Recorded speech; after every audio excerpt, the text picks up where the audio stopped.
8:53, good morning, it is BBC Somerset, that's Fife Dangerfield, and she's always a woman. Did someone say danger? Brace yourself, there's danger afoot. I'm sure this music will bring back something to you. Good and happy memories of, well, I remember queuing up outside the cinema when I was about 10, thinking this is going to be the best day of my life, and many years on, when you watch that video of Star Wars back, you think, what? Hang on, I got excited about this?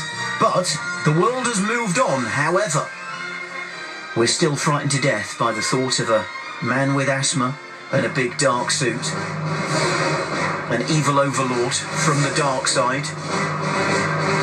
Yep, Darth Vader and his stormtroopers, and we actually have a stormtrooper here now who is, well, for a start, he's not scary, and for another thing, he's brought in his 4-year-old daughter, so he's a nice family man for an evil genius. Morning. We say good morning to Lee. This is Lee Hawker, who is an actual stormtrooper. Morning, Lee. Morning. But you've been a Star Wars fan since 77, when the film came out, but you've taken it one step further because you dress up as a stormtrooper. Yeah, that's right. So, let's firstly cover the fact that this might be a peculiarity and a bit of a strange facet to your personality. Yeah, that's what. I suppose you could say that. Yeah. So, when did you get your first stormtrooper outfit? About 4 years ago now. Okay. And you by day you're a mild-mannered patron decorator. That's right. Yeah. But by night or by weekend, you are a stormtrooper, and you've brought your helmet in. Look, this is an actual, authentic stormtrooper helmet, and it is. I mean, just looking at it, just holding it, I'm like thrilled and filled with excitement. And I know that my 12-year-old son will be as jealous as anything that I've got this. So, I mean, Star Wars just has that power, doesn't it, to bring that thought to people. Well, when you first saw the film, what did you think? Well, I was obviously pretty young when the original trilogy came out, but same as you, really. Just liked all the characters, and obviously the toys helped that went with it. And the Stormtrooper really was just one of the main characters that most kids liked because of the helmet and the armour and everything. And you didn't want to be Darth, because that's almost a step too far, isn't it? Well, I just don't think I'm tall enough to be Darth Vader. but not with the bronchial issues that he has. But for my height, I think a Stormtrooper's about right. So now you are part of a team of Stormtroopers who actually do lots of interesting things around the county and indeed around the UK. That's right, around England, the group is it's called the 501st UK Garrison. It's the biggest costume group in England, and basically they just do lots of different events, from big stuff like at the Birmingham NEC to small local fetes and stuff. Really just raising money for charity. We have had the Stormtroopers there, and the event will make a donation to the charity that we're raising for. And I mean, it must be brilliant that your passion allows you to do such brilliant work, but also the brilliant work allows you to carry on with your passion. When you first got into the Stormtrooper thing, did your friends and family think you were a bit bonkers? Not really, because my wife obviously knew I liked Star Wars right from when I met her, and most of my friends like the same sort of thing. So no, I didn't really get much of that at all, luckily. Well, you brought Daisy in, who is your daughter. Hello, Daisy. Hiya. Daisy's too shy. Do you like it when Daddy wears his Stormtrooper outfit?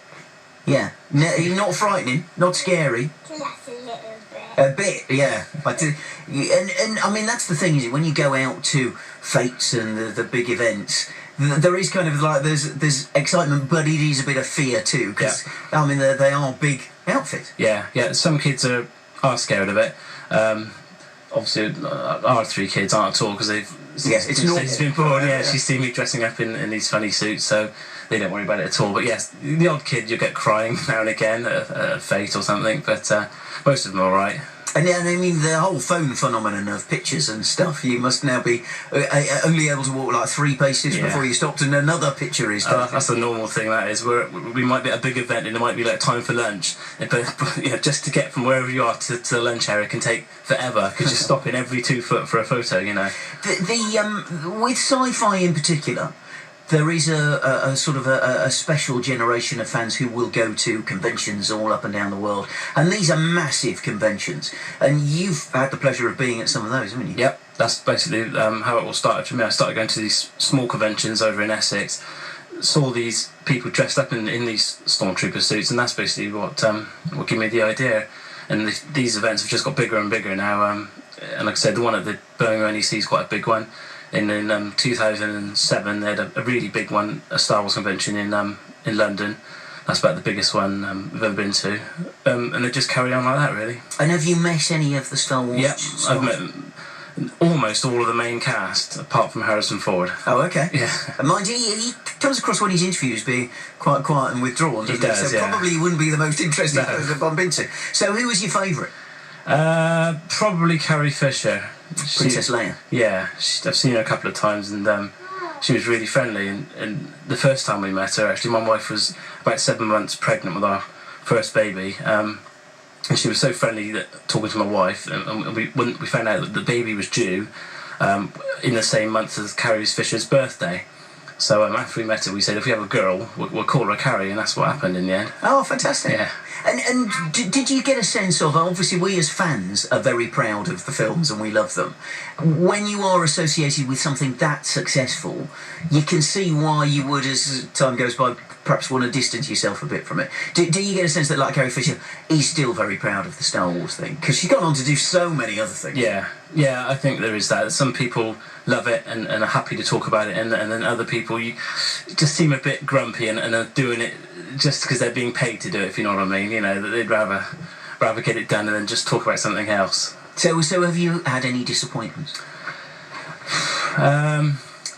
Not too many, no. I suppose I've been quite lucky. Most of them are pretty happy. Well, thank you very much for coming in this morning. It's a real pleasure to meet you. Where will you next be stormtrooping?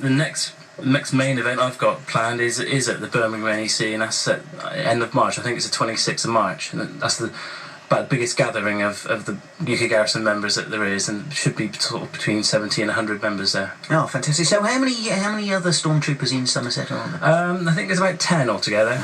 Like a few only 2 in Yeovil now, and 3 in Wales and Somerset, 1 in Chard, and a few others, 1 in Watchet. Darth Vader lives in Watchet. Now, hang on, when you say Darth Vader, is that because Dave Prowse, who was Darth Vader in the film, he's somewhere around here, isn't he? He's from Bristol originally. I'm not sure if he lives there now or not, but no, I don't mean Dave Prowse. It's other Darth Vader. Our local Darth Vader, Ian, he lives in Watchet. Fantastic. Well, pleasure to meet you. Thank you very much for coming in. Thank you, Daisy. Do you mind if I keep your help? No, I think I'd better take it back. I nearly got away with it. Thank you, Lee. That's Lee Hawker, painter and decorator from Yeovil, who is a stormtrooper in another life, as it were. 9:01. Any other business on the way?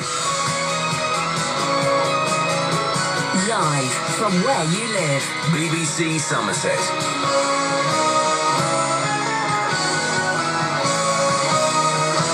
And with a news update, here's Louisa.